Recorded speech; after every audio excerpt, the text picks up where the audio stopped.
প্রিয় রুদ্র, তুমি আকাশের ঠিকানায় চিঠি লিখতে বলেছিলে। তুমি কি এখন আকাশ জুড়ে থাকো? তুমি আকাশে উড়ে বেড়াও তুলোর মতো, পাখির মতো? তুমি জগৎ সংসার ছেড়ে আকাশে চলে গেছো। তুমি আসলে বেঁচেই গেছো রুদ্র। আমরা যারা জলে ডাঙায় পড়ে আছি তাদের যন্ত্রণা কিছু কম নয়। বেঁচে থেকে তুমিও তো যন্ত্রণা কম পোহাওনি। আচ্ছা, তোমার কি ইচ্ছে হয় না আবার একদিন পাখি হয়ে ফিরে আসতে সেই ইন্দিরা রোডের বাড়িতে? আবার সেই নীলক্ষেত, শাহবাগ, পরিবাগ, লালবাগ চষে বেড়াতে? ইচ্ছে তোমার হয় না এ আমি বিশ্বাস করি না। ইচ্ছে ঠিকই হয়, পারো না। অথচ এক সময় যা ইচ্ছে হতো তোমার তাই করতে। ইচ্ছে যদি হতো মাঝরাত না ঘুমিয়ে গল্প করতে করতে, ইচ্ছে যদি হতো সারাদিন পথে পথে হাঁটতে হাঁটতে। জীবন তোমার হাতের মুঠোয় ছিল, সেই জীবন নিয়ে যেমন ইচ্ছে খেলেছ। আমার ভেবে অবাক লাগে জীবন এখন তোমার হাতের মুঠোয় নেই। ওরা তোমাকে একদিন ট্রাকে উঠিয়ে মিঠেখালি নিয়ে গেল মাটির তলায় পুঁতে রাখতে। তুমি তাদের বলতে পারোনি না, যাব না, ঘুরে দাঁড়াতে পারোনি। মিঠেখালি সেই কবরখানার কথা বড্ড মনে পড়ে। একদিন তুমি বলেছিলে, এখানে আমার বড় মামা আছেন, সেজ মামা ও আমার নানু নানা। কে জানতো এরপর তোমার চেয়ে দ্বিগুণ বয়সী তোমার মামা মামি মা খালাদের রেখে তুমি ওই কবরখানায় ঢুকবে? আচ্ছা রুদ্র, তোমার শরীরখানাকে যখন ওরা মাটি চাপা দিল তখন কষ্ট হয়নি তোমার? মাঝে মধ্যে আমি মাটি চাপা কষ্ট অনুভব করি। মনে হয় আশেপাশের মানুষগুলো আমাকে আস্ত পুঁতে ফেলেছে মাটিতে। আমার চোখে আলো পড়ছে না, আমি কথা বলতে পারছি না, শ্বাস বন্ধ হয়ে আসছে। মৃত্যুর আগেই এমন মৃত্যু যন্ত্রণা অনুভব আর কি কেউ করে? এদিক থেকে আমার বোধহয় লাভই হলো।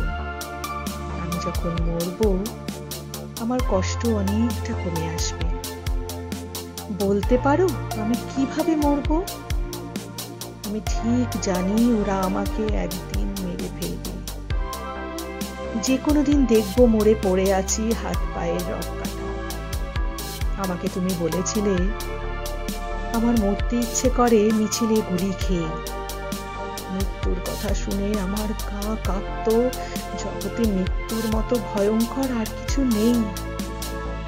মৃত্যু আছে জেনেও আমি বুঝি না মানুষ কি করে দীর্ঘস্থায়ী করে মানুষের প্রতি মানুষের বিদ্বেষ বিচ্ছেদ।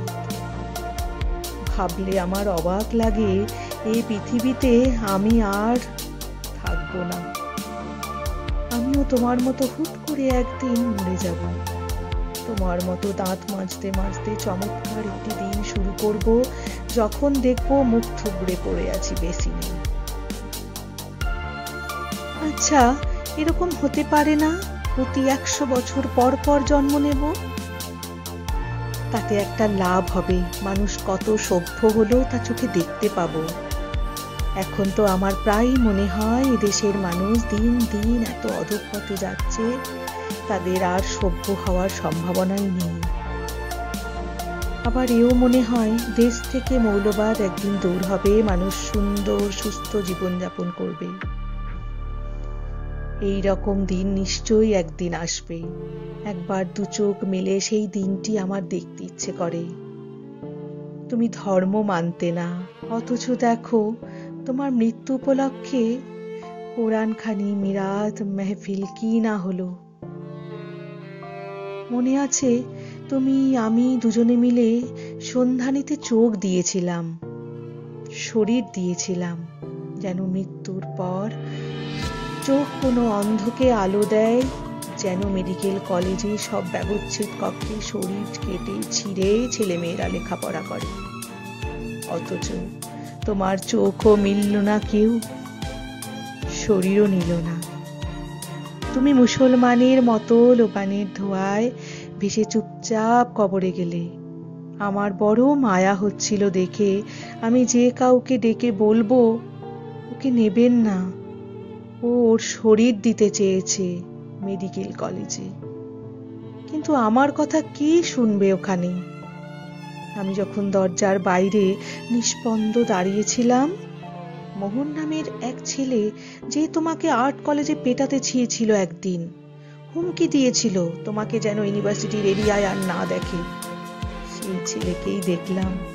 তুমি শুয়ে আছো, তোমার সবচেয়ে কাছে সে বসে আছে। কি অবাক কাণ্ড, তাই না?